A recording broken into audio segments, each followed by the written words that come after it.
Hello மக்களே! Welcome back to my YouTube channel. வாங்க இன்னைக்கு பிரெட் வச்சு குலோப் ஜாமுன் பண்ணலாம். நான் இன்னைக்கு 8 ஸ்லைஸ் ஆஃப் பிரெட் எடுத்திருக்கேன்.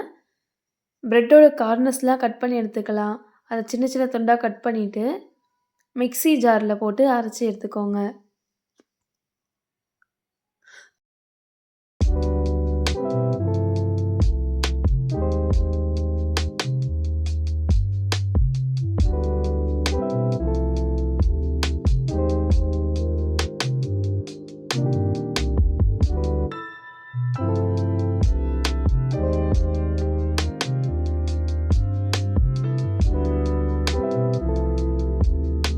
அரைச்சு வச்சிருக்க பிரெட்ட பாத்திரத்துல மாத்திக்கலாம். கொஞ்சம் கொஞ்சமா பால் சேர்த்து நல்லா பிசைஞ்சு எடுத்துக்கலாம்.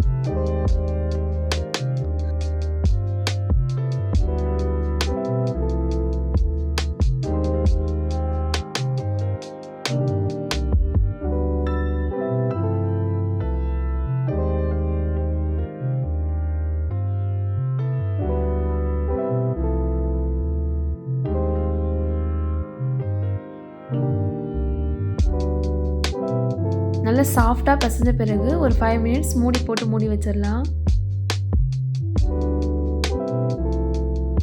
5 மினிட்ஸ்க்கு அப்புறமா சின்ன சின்ன உருண்டையாக பிரிச்சுக்கோங்க. உருண்டையில் எந்த கிராக்கும் இல்லாமல் நல்லா பிசைஞ்சிக்கோங்க.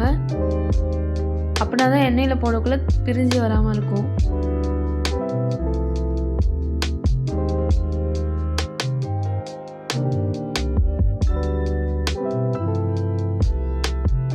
உருண்டையெல்லாம் பிடிச்சதும் வாணலில் எண்ணெய் ஊற்றிக்கலாம்.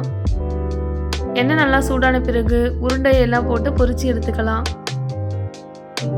அடுப்பை மீடியம் ஃப்ளேம்லேயே வச்சுக்கோங்க. எண்ணெய் நல்லா சூடாக இருந்தாலும் பிரிஞ்சு வந்துடும். ரொம்ப லோ ஃப்ளேம்லேயே வச்சுக்காதீங்க. கரெக்டாக மீடியம் ஃப்ளேமில் வச்சுட்டு நல்லா பொரிச்சு எடுத்துக்கலாம்.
எல்லா சைடும் நல்லா பொன்னிறமான பிறகு பிளேட்டில் மாற்றி வச்சுக்கலாம்.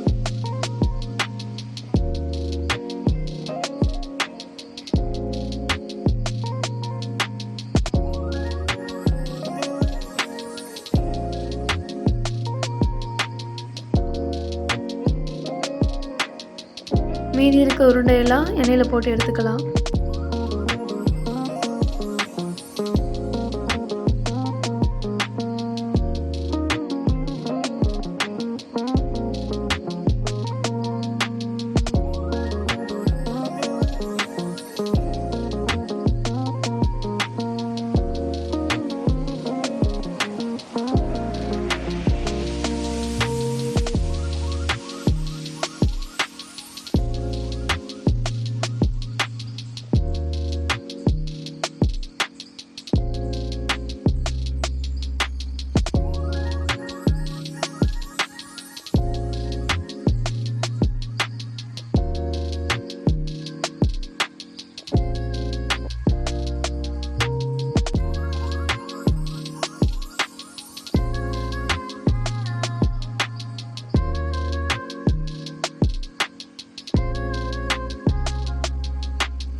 1 கப் சுகருக்கு 1 கப் தண்ணி சேர்த்துக்கலாம்.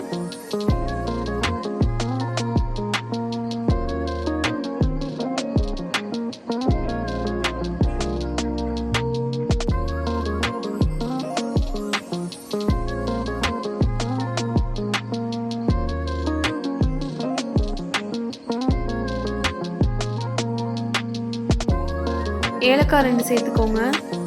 குங்குமப்பூ இருந்தால் நீங்கள் குங்குமப்பூ சேர்த்துக்கோங்க. நான் இன்றைக்கி குங்குமப்பூ சேர்க்கலை.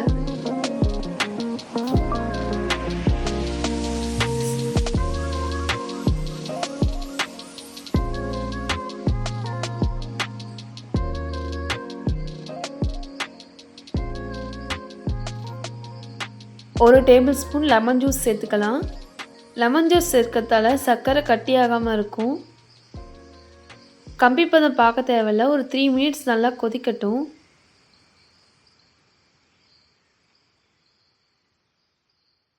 கொதிச்ச பிறகு பொரிச்சு வச்சிருக்க உருண்டையை சூடாக இருக்கக்குள்ளே சேர்த்துக்கலாம்.